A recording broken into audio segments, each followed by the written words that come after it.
This is Killer Innovations, a show about ideas, creativity, and how you can innovate. Welcome to the Innovator's Garage, where you learn to create your next game-changing killer innovation.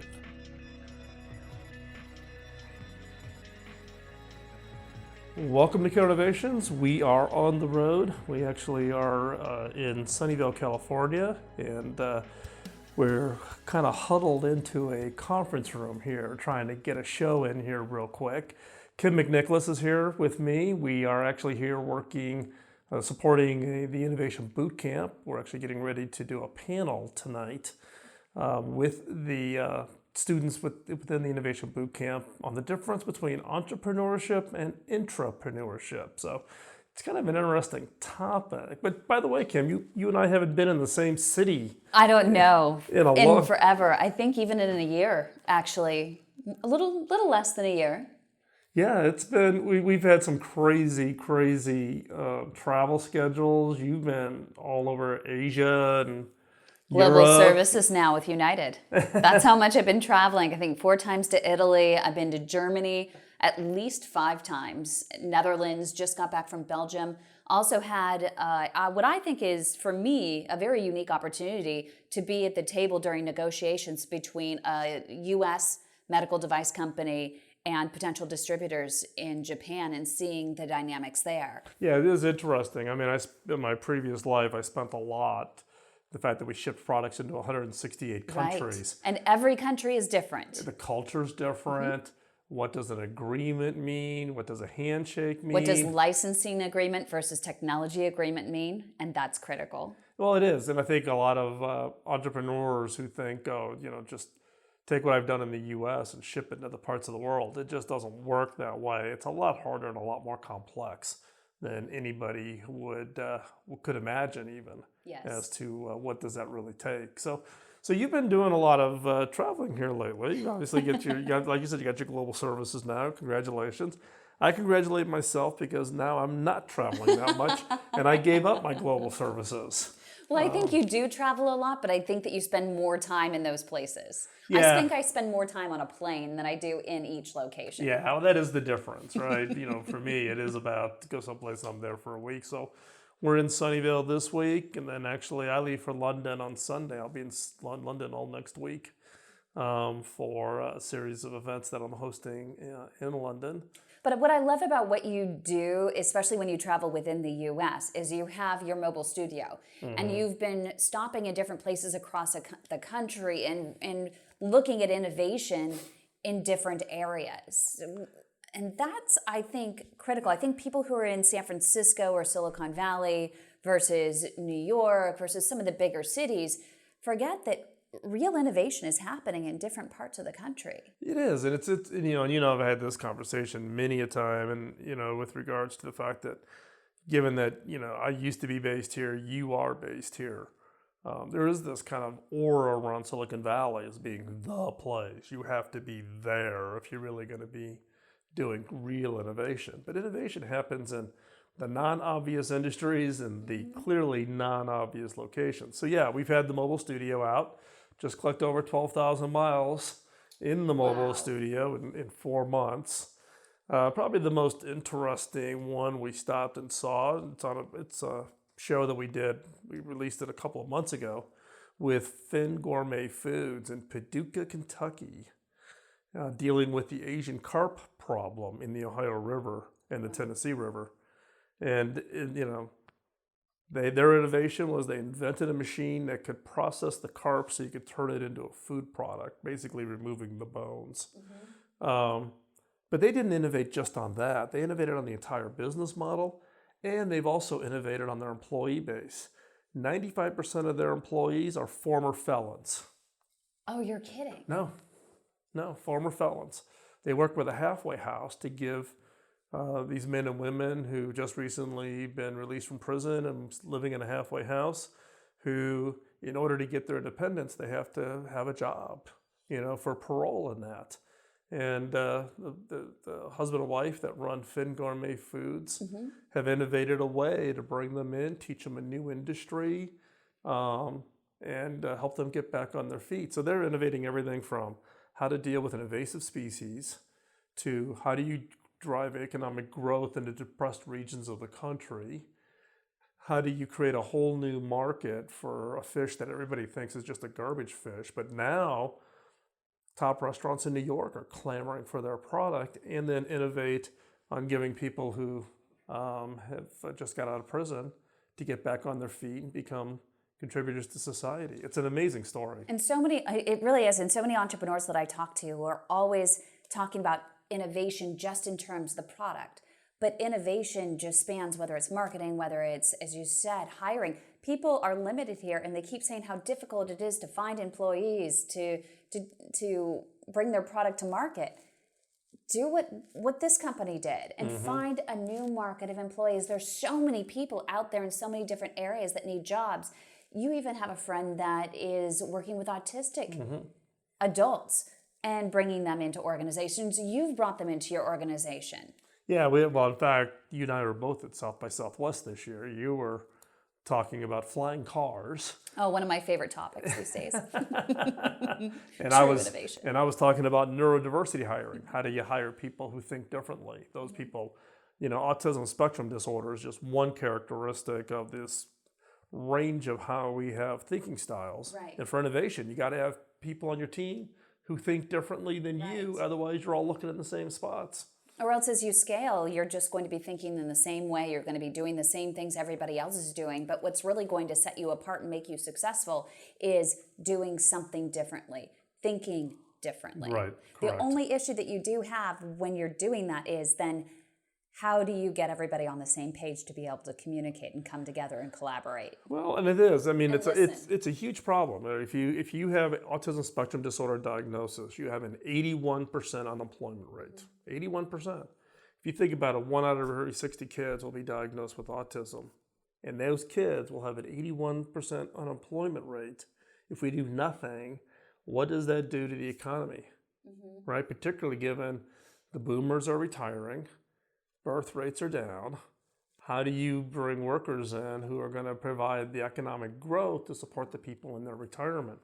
It has a huge ripple effect on everybody's lives. And the challenge, though, is that we have a bias against these people. They don't act like us. You're taught when you're hiring, you want someone to make good eye contact, good conversation, nice firm handshake, of which none of that is done with people in those categories.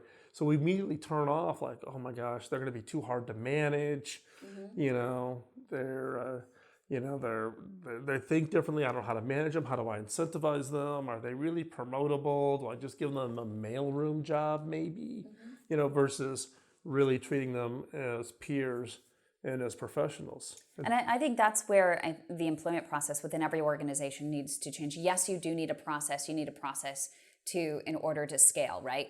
But then you need that process to be flexible enough to bring in people who think a little bit differently. They don't fall in those same lines as everybody else. Well, you need it particularly, I argue, and this was the speech at South by Southwest, was corporations are missing an opportunity to really add a spark to their creative innovation efforts. Because what you want is you want people who look at the problem and opportunity differently. People on the autism spectrum disorder look at everything differently. And so as a result, then, you're getting that. If you know how to manage them, engage them, make them part of that team, contributors. If you don't, your organization is going to get left behind, because those that get it are going to have that distinct advantage of having someone who looks at everything differently. And I think the one thing with autistic kids and autistic adults is that they're not limited by our current social constraints. And that is such an asset to have in every organization. Well, some would view it as freedom thinkers. Well, some would view it as an asset, some view it as a problem, right? Because they also have no filters. So they don't self-guard themselves on what they say, which you want, right? You want candor when you're working on a project, right?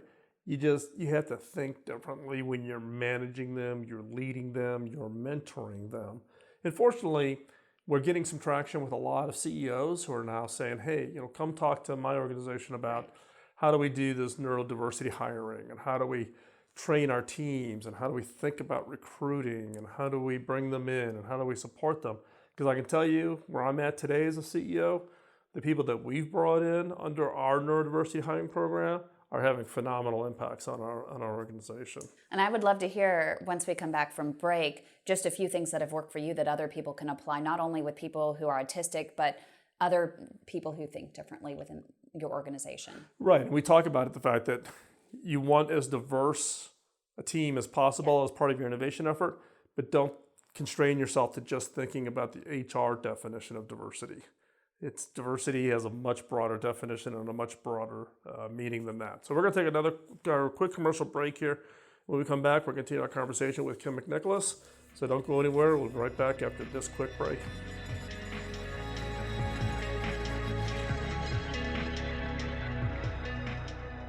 Welcome back to the show. We're here with Kim McNicholas. We are just happen to be in the same city, in the same location. For once. So I grabbed the recorder to record this quick show just to kind of catch up on everything. So we were talking before about diversity and diversity hiring. I mean, it's obviously become a hot topic. It is. Diversity. I really enjoyed your presentation and the conversation at South by Southwest, where you were talking about neurodiversity. But one of the things that really stood out to me, and I think was of interest to everybody in the room, was the tangible, actionable things they can do to apply the theory into their workplace, to bring a whole different group of thinkers in.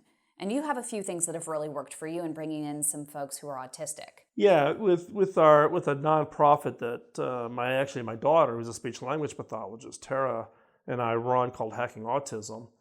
We've learned through hard knocks, what it takes really to create a work environment that works both for the employer and for the person. One of the keys that we found was matching them up to a mentor inside the organization who understands them, but who is not their hiring manager, which is important. Because in many cases, they don't pick up on the social cues. So they could be in a meeting and say something, and all of a sudden notice that people are kind of looking strange at them, but they don't know what they did. So they go to their mentor and said, hey, I had this meeting and I said X, da-da-da-da, and people looked at me weird. Did I say something wrong? And the coach can coach them and mentor them on, no, don't ever say that, or you should have said it this way, or let me go check and see what happened, and I'll give you feedback. It's a safe conversation that's outside of the hiring manager, so they're not fearful for their job, they're not fearful for, their performance reviews, those kinds of things. We like in the organization where I'm CEO, we pride ourselves on candor with respect, right? We don't play, no passive aggressive, no rumor milling. If you have something to say it. But you're not going to get dinged for it. But do it with respect. The people that we have that we've got in our organization that are part of our neurodiversity hiring, they have no problem with the candor. That's a good thing. No problem with the candor. Sometimes we have to work a little bit on the respect, but it's actually refreshing, right? Because you don't have to guess where you stand with these people, right? So the mentoring program has absolutely been critical for us. And then including them and not treating them differently. With people either with visible disabilities or non-visible disabilities, one of their concerns is they get treated differently. We do not reveal what any person's disability is. They can self-declare or not declare. Self-declare means they let their team know what their disability is and any ways that the team could better engage with them, or people don't declare. In our case, 50% of our people with autism spectrum disorder declare. 50% of our team does not declare. They don't want people to know. Their manager knows because they were brought in on a hiring program. And to be quite honest, it's become a non-issue amongst their team members. People don't care. They're productive members, giving them the chance. But even just bringing them in, the interview process has to change. And especially, for startups, I think that it has become a badge of honor for asking, it's almost like they think for months and months and months about the cool questions they're going to ask or the cool problems they're going to create for the people that they hire. And what they don't realize is that they're actually alienating a lot of really good employees through this hiring practice. Exactly. And hiring, you nailed it on the head, because the hiring is the problem, right? A lot of companies, particularly larger ones, but even smaller ones, they're using outside firms to do the scrub through the resumes. And they've got these automated systems, the flag or whatever. The challenge being, though, with people with certain neurodiversity conditions is when they get doing their resume, but more importantly, if there's an online question thing that they have to answer before they make the cut to even get interviewed, if the questions aren't worded vaguely, they really struggle, because they read and answer everything literally. And if the question is not literal, they get lost. I had one candidate, or one person we ended up hiring, did 61 interviews, 2 master's degrees, Wow. physics, mathematics, top of the class, 61 interviews, couldn't get a job offer. Isn't that amazing? When we were asked just to meet with him to help coach, because it was through the state of Colorado, the state of Colorado reached out to Hacking Autism saying, hey, could you meet with him, interview him, and then help us coach him so he can get a job offer? We said, sure. We interviewed him. We hired him. That's amazing. And then it happened again. One of our other candidates graduated number 2 computer science, Carnegie Mellon University. Couldn't get a job offer from anybody. Same thing. Would you mind interviewing him? We interviewed him. We hired him. Yeah, hired him. Right? I mean, they get stuck on the littlest question. There was one example, and I can't remember what it was that you gave me that they were stuck on. They said, well, of course, what was it about, making mistakes or something? And I was like, well, of course I've made mistakes, so maybe I shouldn't apply. Right. Or they can't answer yes to every, look, people write their job description, the person they want to hire. If you find somebody who answers every qualification in a resume, you just hired a purple unicorn. Yep. You're never going to find the candidate who answers every question. For people on the autism spectrum, when they read that job description, if they can't answer yes to every one of the questions, they don't even apply. They self-select out. And even bringing in gender, women are actually the same exact way. For the most part, the way stereotypically we look at job qualifications, we say, we're qualified here, but oh, you know what, I don't have any experience here. Versus a man will look at it and say, I could do it. I want to do it. And he'll go in and apply for the job and explain why, even though he doesn't have these things, he has what is needed to get the job done. And if you want a diverse workplace, whether it's through neurodiversity or bringing in more women, which is really a huge push right now, you need to change your practices. You can't be afraid to innovate, even not just with your product, but innovate in the way you hire. Exactly. Recruiting, hiring, creating an environment that allows those people to come in and be successful in those environments. We got to get out of this way that it was done, 20 years ago, much less 10 years ago, much less 5 years ago.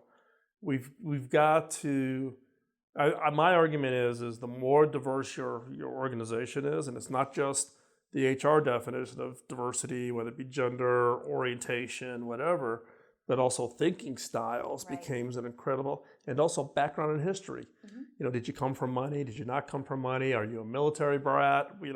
Because all those characteristics feed into how people look at ideas and problems and opportunities, and you want that as diverse perspective as possible, because when I go back and look, those are the teams that had the biggest impact, historically. So we're going to take another quick commercial break. When we come back, we're going to continue the conversation with Kim McNicholas.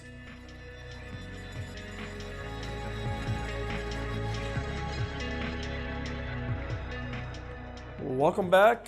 Kim and I are here in a very echoey conference room, but I wanted to take advantage of the opportunity that Kim and I were actually in the same city and actually in the same town, because Kim and I and we're going to be part of a panel tonight at the Computer History Museum. All about entrepreneurship and intrapreneurship. Yeah, we just spent 2 hours trying to organize our thoughts, And we actually realized we could talk forever about it. Right, well, everybody who hears us probably thinks that we just do it off the cuff, but it does take a little bit of prep, right? So we were talking about South by Southwest, sharing about what I was doing at neurodiversity hiring.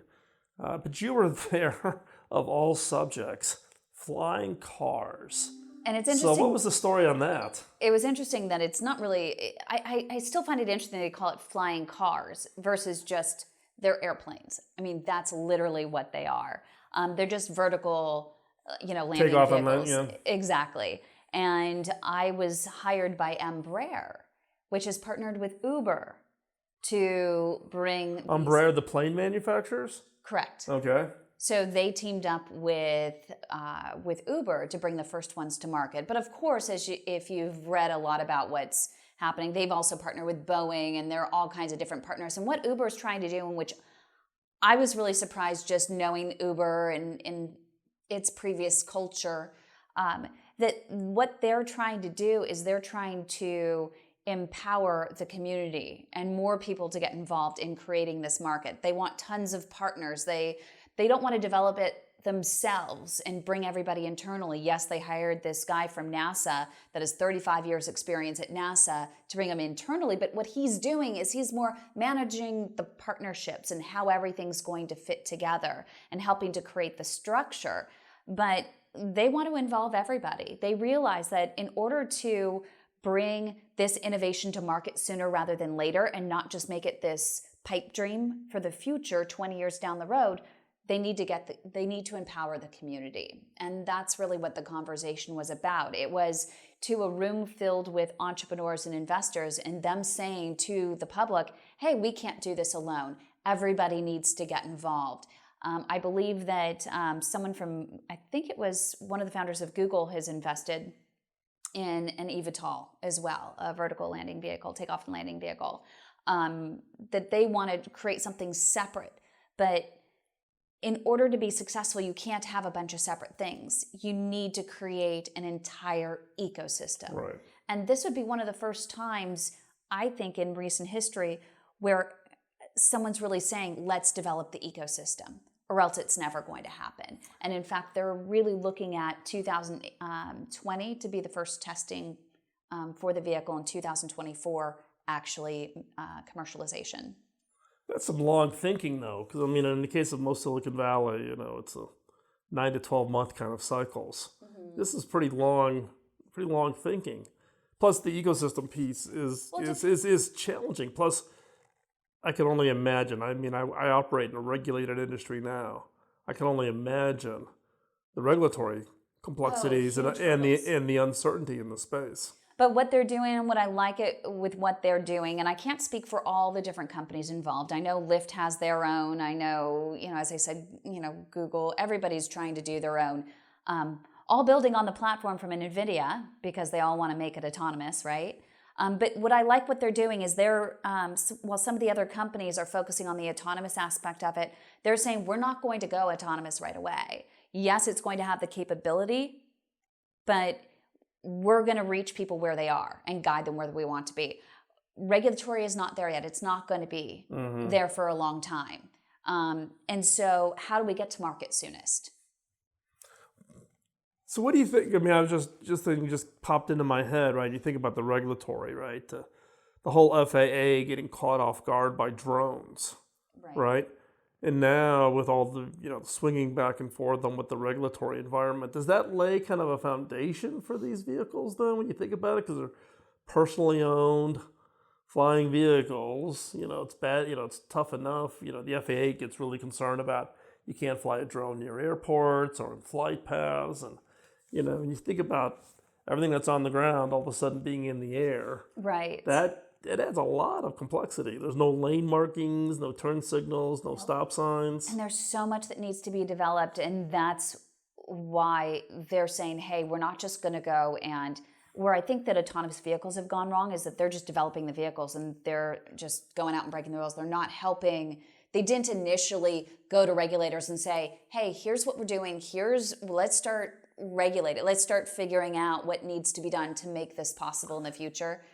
Yeah, the problem, though, is regulators will never keep up with the pace of innovation. No, they can't. Right? They so can't. How do you get around it? I mean, look, everybody was watching, Mark Zuckerberg, testifying, right? You're listening to some of the questions that he got asked, and you're kind of like, okay, have these people never been on Facebook? Have they never been on social media? And so the challenge is how do you educate the regulators towards a positive support of the innovation versus to a negative, effort. And that's why I use this and I say it over and over again. How do you reach them where they are and guide them where you want them to be? They're not going for a pilotless vehicle right away. They're saying, hey, we're going to have pilots and we're going to actually do more intra-city type of stuff. We're going to work with the infrastructure that's already there first. Right, but this gets into the point that you make, and you make it all the time, which is, talking to whoever, whether it's a regulator, an investor, your staff, the ecosystem, about where it is and where you want them to be. It's about that storytelling. Yes. And to be quite honest, 95% of the people totally stink at telling the story. Right. Right. Well, because they don't ask the right questions. Right. You have to ask the right questions. You have to find out where people are coming from, because there's always an agenda. There's always an ego involved. There's always processes. There's always this, that, and the other thing that are going to be obstacles and get in the way of you infiltrating. Right. Right. Because you've also, in addition to your South by Southwest with panel hosting for the flying cars, you've also been on doing a lot of work in the medical innovation space, with the lasers to, unclog arteries. Unclog arteries. Kim's now. I'm waiting for Kim to now get her MD, and I can call her Dr. Kim. Dr. Kim. But it's the same thing, though, because in that case it's doctors. But the audience I thought was unique for that was, in some cases, the regulators, the FDA, to get FDA approval, presenting the results in such a way that it was easier for the FDA to understand what it is, what the benefit was, and the proof that this was a great technology. All right. The CEO will even claim that if it weren't for my videos, they probably would still be trying to lobby for approval. Right, and they've got their approval now. They do. Right. So I think this is the thing that we talk about it from here in Silicon Valley about pitching ideas and going to VCs. I think people don't spend enough time really thinking about the story. The real story. The real story, not just the pitch, not within a not blowing smoke. Right. And telling us what you think we want to hear. Yep. What is that real story? How does it relate to me? How does it impact me? What's true? Well, I think one of the things, we're going to wrap up this show, but I'd like to have you back. If some kind of a future show, let's have a conversation specifically about the story. Because I think that's the stumbling block that a lot of innovators it's hard, right? If you're technical, you're going to go in and you pitch on the specs, right? Speeds and feeds, but nobody buys on speeds and feeds, right? It's about how is it going to benefit me? What's the personal message to me where I can see myself getting the benefit of whatever this thing is, or somebody that I know, or how it's going to change, people's lives. It's not about, power of lasers or, cost per procedure or, whatever, right? So we're going to wrap this up. If you're listening, don't go anywhere. Segment 4, the 5 minutes to new ideas, is coming up. This is our new segment. We actually are experimenting with it. Love to hear your feedback, so don't go anywhere. We have that coming up. We're actually thinking about turning that into its own standalone short format, right? This show's normally 42 minutes. That show is 5 minutes. 5 minutes once a week. It's all about knowing your audience. It's all about knowing your audience, right? And I think I even have a hard time. I can't keep up with all my podcasts that I need to listen to. So stay tuned. Don't go anywhere. We'd love to hear your feedback on it. So right after this break, we're going to be sharing with you the latest edition of 5 minutes to new ideas. Also, don't forget, check out the show notes over at killerinnovations.com. We'll have all the links to what Kim's up to, and you can stay up on all what we are doing. So be right back after this quick break.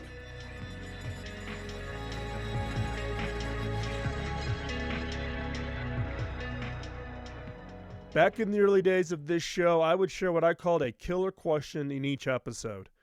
These questions were designed to be used in your personal team or organization innovation efforts. Now, based on feedback from listeners like you, we've decided to bring it back with some improvements. Each episode of the Killer Innovations has a segment that I'm now calling 5 Minutes to New Ideas. They are designed for the creative mind looking for that next great idea. Each episode will challenge you to think differently about your business, your products, your services, and yourself by asking unique, funny, and sometimes crazy questions. These questions are designed to force you to look beyond the obvious and to uncover those ideas and opportunities you never before considered. So, get out your notebook and be ready to uncover that game-changing idea. Here is 5 minutes to new ideas.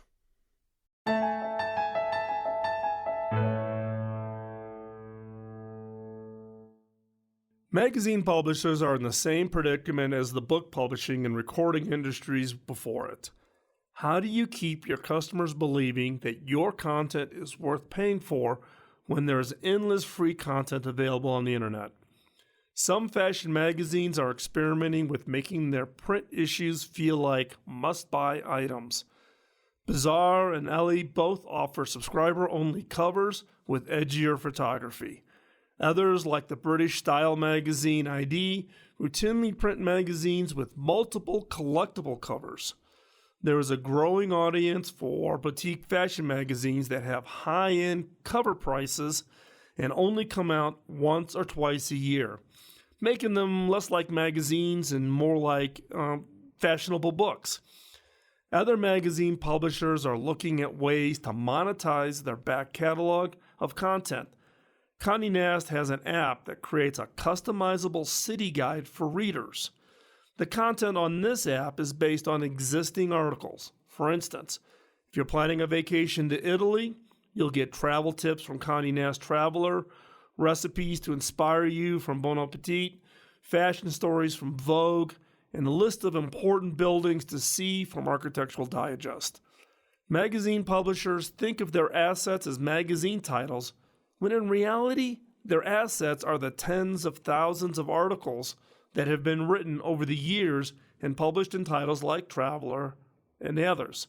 So how do they continue to extract value from these old assets? Does your business have an equivalent backlog of information for experience that you could reshape into a current product? Condé Nast is a rare example of a publishing company that is actively looking to extract this value from their back catalog. Most publishers are still stuck in their old ways of how they've always done things. Those that are willing to experiment and try this repurposing will be the ones to discover the new areas of growth for their business. It's not a question of change happening 10 years from now. The revolution in magazine media is happening today, and choosing not to participate is just foolish. As is often the case, it is the people and companies who are in trouble and fighting for survival who are the boldest. Sometimes desperation is the key to getting you out of the rut.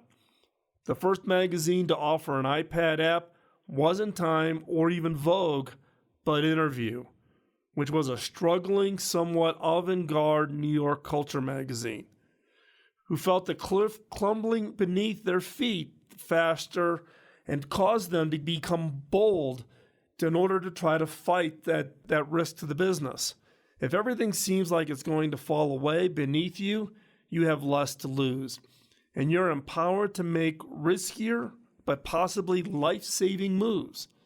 I don't know if magazine apps will save Interview, but the fact that they tried demonstrates their willingness to evolve and fight for their survival.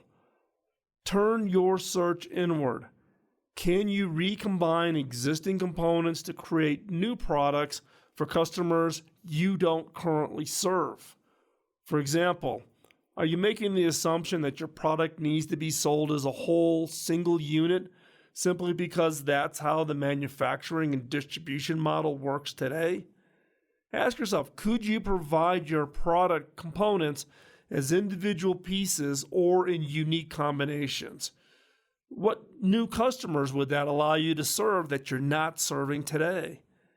And again, what changes would this require in your business model? By combining and recombining your offerings, you may find a customer you never knew existed. I'm Phil McKinney, and thanks for listening.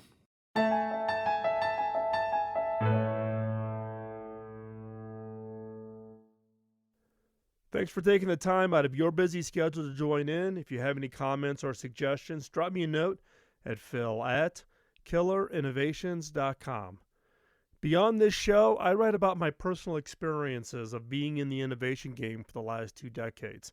Topics include innovation, creativity, culture, team building, metrics, frustrations, leadership, and how to win. You can find that content over at philmckinney.com. You can also find out information about my book, Beyond the Obvious, including extensive excerpts over at beyondtheobvious.com. You can find hardcover, digital, and audio versions of my book on Amazon or wherever you get your books from. Now, the reason I started this show back in 2005 was to pay back my early mentor. My first mentor, Bob Davis, invested an immense amount of time in training and coaching me, which had a major impact on my career. When I went back and asked him how I could pay him back, he laughed and said I couldn't. I had to pay it forward. If I could ask for a favor, could you help me pay it forward? How? 1, by giving us a rating wherever you get your podcast, as that helps spread the word. And 2, by telling others about the show. If you want to be part of the conversation between the shows, I hang out in the Innovators community on Slack. The Innovators community is a private community of vetted innovators who help each other succeed. Check it out at theinnovators.community. This episode of Killer Innovations was produced by the Innovators Network. You can find the show notes and the entire show catalog going back to 2005 at killerinnovations.com. I'll talk to you next week, and in the meantime, go out and change the world with your killer innovation. Bye-bye.